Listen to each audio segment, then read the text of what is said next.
नमस्कार। आप सुन रहे हैं द बॉलीवुड रेडियो और मैं हूं आपके साथ आकाश। दोस्तों, आज के इस पॉडकास्ट में बात राजेश खन्ना की सुपर डुपर हिट फिल्म की तो करेंगे ही, साथ ही आपको उस बंगले से भी रूबरू कराएंगे जिसने राजेश खन्ना की किस्मत बदल दी। आज के इस पॉडकास्ट में किस्सा राजेश खन्ना के बंगले आशीर्वाद और उस फिल्म का जिसकी बदौलत ये बंगला खरीदा गया, हाथी मेरे साथी। बांद्रा पश्चिमी मुंबई का एक मशहूर उपनगर है। आज यहां का बांद्रा बैंड स्टैंड और उसके करीब की कार्टर रोड एक लैंडमार्क लोकेशन के रूप में जानी जाती है। समंदर के सामने बसे इस पॉश इलाके में आज कई बड़े फिल्म स्टार और बिजनेसमैन रहते हैं। गौर से देखें तो इन आलीशान बिल्डिंग्स और ऊंची इमारतों के बीच आज भी आपको सालों से यहां खड़ी कुछ जर्जर इमारतें और पुराने बंगले नजर आ जाएंगे। ये इमारतें और बंगले अपने अंदर एक पूरा इतिहास समेटे हुए हैं। हालांकि वक्त के साथ साथ अब इन बंगलों को तोड़कर वहां मल्टीप्लेक्स और बिल्डिंगें बन रही हैं। 50 के दशक में कार्टर रोड पर कई बंगले हुआ करते थे। इनमें से ज्यादातर ईस्ट इंडियन और पारसी समुदाय के लोगों के थे। 60 के दशक में इसी कार्टर रोड पर समंदर के सामने वाला एक बंगला आशियाना उस दौर में हिंदी सिनेमा के श्रेष्ठ संगीतकार नौशाद साहब का हुआ करता था। आशियाना के करीब ही एक और दो मंजिला बंगला था जो बेहद जर्जर और बुरी हालत में था। फिल्म पत्रकार अली पीटर जॉन कहते हैं कि आसपास के लोग इस बंगले को अभिशप्त बंगला या भूत बंगला कहते थे और कोई इसमें रहने को तैयार नहीं था। यह सालों तक बिना बिके खाली पड़ा रहा, जबकि इसका मालिक इसे बेहद सस्ती कीमत पर बेचने को तैयार था। अली पीटर जॉन के मुताबिक जब अभिनेता राजेंद्र कुमार को इस बंगले के बारे में पता चला तो उन्होंने इसे खरीदने का फैसला कर लिया। उन्होंने मशहूर फिल्मकार B.R. चोपड़ा के पास जाकर कहा कि वो न सिर्फ उनकी फिल्म कानून, जिसमें गाने नहीं थे, कानून, बल्कि 2 और फिल्मों में काम करने को तैयार हैं, बशर्ते उन्हें उनकी फीस एडवांस में दे दी जाए। कुछ सोचकर B.R. चोपड़ा ने राजेंद्र कुमार को तब उस जमाने में 90,000 रुपए दे दिए। राजेंद्र कुमार ने भूत बंगले के नाम से मशहूर वो बंगला 60,000 रुपए में खरीद लिया। इसके बाद राजेंद्र कुमार के करीबी दोस्त अभिनेता मनोज कुमार ने उन्हें सलाह दी कि वो इस घर में दाखिल होने से पहले एक विशेष पूजा पाठ करवा लें। राजेंद्र कुमार धार्मिक विचारों के थे, उन्होंने ऐसा ही किया और इस बंगले में शिफ्ट होने के बाद उन्होंने अपनी बेटी के नाम पर इस घर का नाम डिंपल रख दिया और कहते हैं कि इस घर ने राजेंद्र कुमार की किस्मत बदल दी। जिस दौर में वो इस बंगले में रहे वो उनका सबसे सुनहरा दौर बन गया। उनकी ज्यादातर फिल्में जुबली मनाती थीं, जिसकी वजह से उन्हें जुबली कुमार भी कहा जाता था और इस नाम से भी वो मशहूर हुए। वो हिंदी सिनेमा के बड़े स्टार बने और फिर कुछ साल के बाद ये बंगला छोड़कर पाली हिल इलाके के अपने नए बंगले में वो शिफ्ट हो गए। कार्टर रोड का ये बंगला, जो राजेंद्र कुमार के बेहतरीन दौर का गवाह था, अब एक नए मालिक का इंतजार कर रहा था। इतिहास खुद को एक बार फिर दोहराने वाला था। राजेश खन्ना को समंदर बेहद पसंद था और एक समंदर के रुख वाला घर खरीदने का उनका एक पुराना सपना भी था। ये बंगला उनके अपने सपने के बेहद करीब लगा। उन्होंने राजेंद्र कुमार से इस बंगले को खरीदने का मन बना लिया, लेकिन इस सौदे के लिए उन्हें काफी पैसों की जरूरत थी, क्योंकि अब वक्त काफी बीत चुका था और इस बंगले की कीमत काफी बढ़ गई थी। इन्हीं दिनों मद्रास के एक निर्माता MM चिन्नप्पा देवर बंबई आए थे। वो हिंदी में फिल्में बनाना चाहते थे और अपनी स्टोरी आइडिया के साथ वो राजेश खन्ना से मिलने में कामयाब हो गए। उस दौर में राजेश खन्ना से मिलना बहुत बड़ी बात थी। ये एक आदमी और उसके पालतू हाथियों की कहानी थी, जिसे पहले तमिल में बनाया जा चुका था। फिल्म साइन करने के बदले चिन्नप्पा देवर ने राजेश खन्ना को मोटी रकम देने की पेशकश की। राजेश खन्ना को बंगला खरीदने के लिए पैसों की जरूरत थी। देवर के ऑफर को ठुकरा नहीं सके। राजेश खन्ना के साथ फिल्म त्याग में काम कर चुके अभिनेता और टेलीविजन प्रोड्यूसर धीरज कुमार बताते हैं कि उन दिनों पूरी इंडस्ट्री में शोर था कि काका ने फिल्म के साइनिंग अमाउंट के तौर पर 5 लाख रुपए लिए हैं और यह बहुत बड़ी बात थी। धीरज कुमार कहते हैं कि हमने तो 5 लाख रुपए कैश देखे भी नहीं थे एक साथ। और एक दिन फेमस स्टूडियो में शूटिंग के दौरान काका ने मुझे अपने कमरे में बुलाया और एक सूटकेस दिखाकर बोले, इसे खोल कर देखो। और मैंने देखा तो मैं हैरान रह गया। अंदर नोट भरे हुए थे। मैं हैरत में था और काका सामने अपने खास अंदाज में मुस्कुरा रहे थे। वो बोले, पूरे 5 लाख हैं। ऐसा नहीं था कि उन्होंने वो रुपए सिर्फ मुझे ही दिखाए। वो कई दिन तक रुपयों से भरा हुआ सूटकेस साथ लाते रहे। कई लोगों को कमरे में बुलाकर उन्होंने वो सूटकेस खोलकर दिखाया। वो खालिस पंजाबी थे और ये उनकी पंजाबियत थी। उनकी नज़र में ये बहुत बड़ा अचीवमेंट था। कोई उनकी तारीफ करता था तो उन्हें बहुत अच्छा लगता था। अब पता नहीं ये बात लोग यकीन करेंगे या नहीं, लेकिन ये बात धीरज कुमार के हवाले से है और ये बात सही है। लेकिन कुछ दिन के बाद जब निर्माता MM चिन्नप्पा देवर ने उन्हें स्क्रिप्ट भिजवाई तो उसे पढ़कर राजेश खन्ना को पसीना आ गया। स्क्रिप्ट पढ़कर उन्हें लगा कि अगर इस पर फिल्म बनी तो फिल्म बुरी तरह पिट जाएगी। और इन पलों में उन्हें स्क्रिप्ट राइटर सलीम जावेद नजर आए, सलीम खान और जावेद अख्तर। और उन्होंने सिप्पी फिल्म्स की अंदाज में उनके लिए एक बेहद खास रोल लिखा था जो बहुत मशहूर भी हुआ था। सलीम खान बाद के दिनों में एक इंटरव्यू में मुस्कुराते हुए उस दौर को याद करते हैं।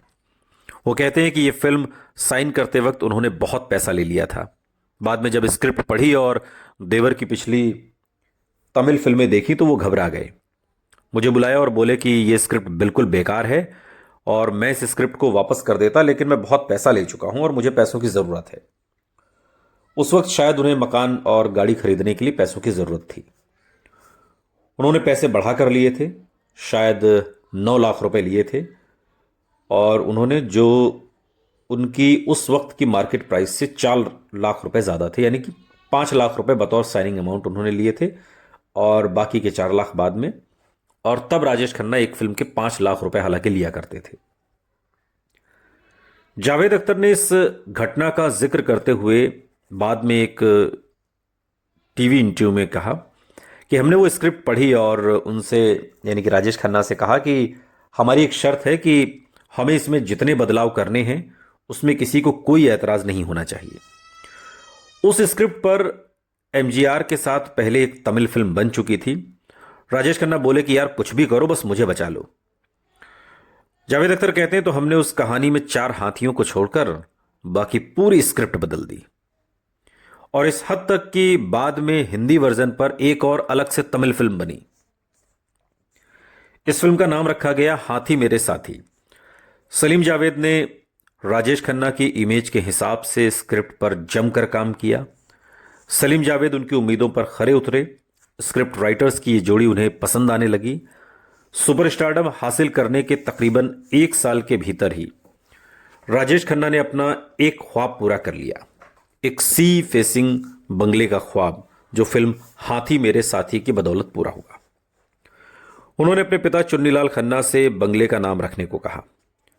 राजेश खन्ना के माता पिता अचानक मिली इस बेमिसाल कामयाबी से बेहद खुश थे, लेकिन उनकी मां को अक्सर ये डर भी लगा रहता था कि कहीं उनके बेटे को किसी की नजर न लग जाए।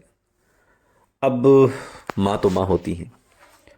80 के दशक में राजेश खन्ना के साथ फिल्म अवतार में काम कर चुके हिंदी और मराठी फिल्म इंडस्ट्री के वरिष्ठ अभिनेता सचिन पिलगांवकर बाद के दिनों में एक इंटरव्यू में बताते हैं इस बंगले के नामकरण से जुड़ा एक दिलचस्प किस्सा।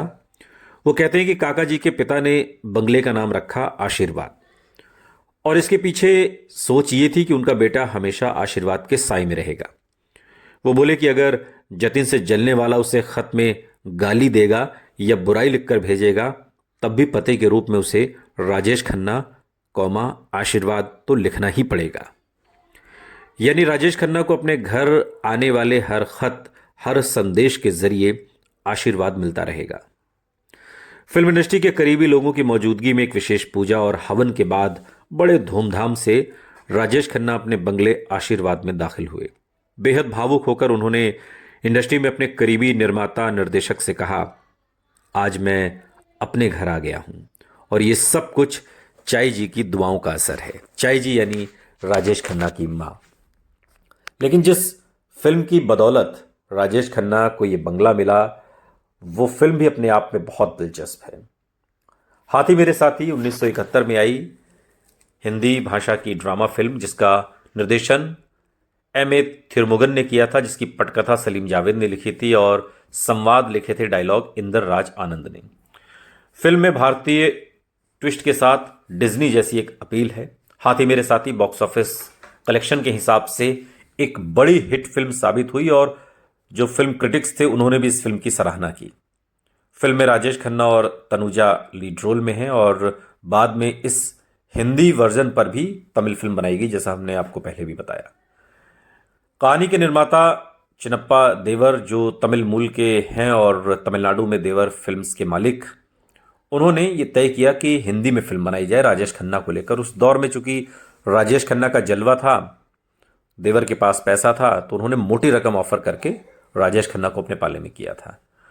इस फिल्म का जो गीत संगीत है और जो इस फिल्म की कहानी सलीम जावेद ने लिखी, वो अपने आप में बेमिसाल है।